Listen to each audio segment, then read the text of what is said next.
దివ్యాంగులు ట్రాన్స్జెండర్లకు రేవంత్ సర్కార్ good news. సమాజంలో ట్రాన్స్జెండర్లు ఎంతో వివక్షకు గురవుతున్నారు. కొందరికి కుటుంబం కూడా అండగా నిలవదు. దీంతో వారు యాచక వృత్తితో పాటు సెక్స్ వర్కర్లుగా మారుతున్నారు. ఇక దివ్యాంగులది కూడా దాదాపు అదే పరిస్థితి. కష్టపడి పనిచేసి తమ కాళ్ల మీద తాము నిలబడాలనే తపన ఉన్నా వైకల్యం కారణంగా వారికి ఎవరూ పనివ్వరు.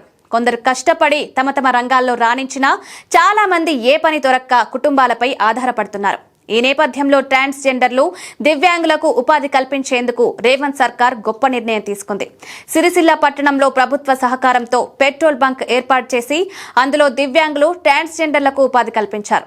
రాజన్న సిరిసిల్ల జిల్లా యంత్రాంగం రాష్ట్ర ప్రభుత్వం సహకారంతో వికలాంగులకు ట్రాన్స్జెండర్లకు ఉద్యోగ అవకాశాలు కల్పించేందుకు ఈ పెట్రోల్ బంక్ ఏర్పాటు చేశారు. మంత్రులు పొన్నం ప్రభాకర్, సీతక్క, ప్రభుత్వ చీఫ్ విప్ ఆది శ్రీనివాసులు ప్రత్యేక చొరవ తీసుకుని 2.5 కోట్ల ప్రభుత్వ నిధులతో సిరిసిల్ల మున్సిపాలిటీ పరిధిలోని గవర్నమెంట్ మెడికల్ కాలేజ్ సమీపంలో ఈ బంక్ ఏర్పాటు చేశారు.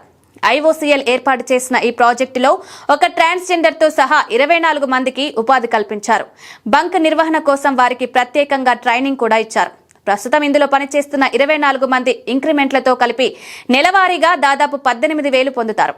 పెట్రోల్ బంకులో ప్రతిరోజు ₹1,00,000 విలువైన ఇంధనాన్ని విక్రయిస్తున్నారు. ప్రభుత్వం తీసుకున్న ఈ నిర్ణయం వికలాంగులు, ట్రాన్స్జెండర్లకు ఆర్థిక స్వాతంత్ర్యం ఇస్తుందని పలువురు ప్రశంసిస్తున్నారు.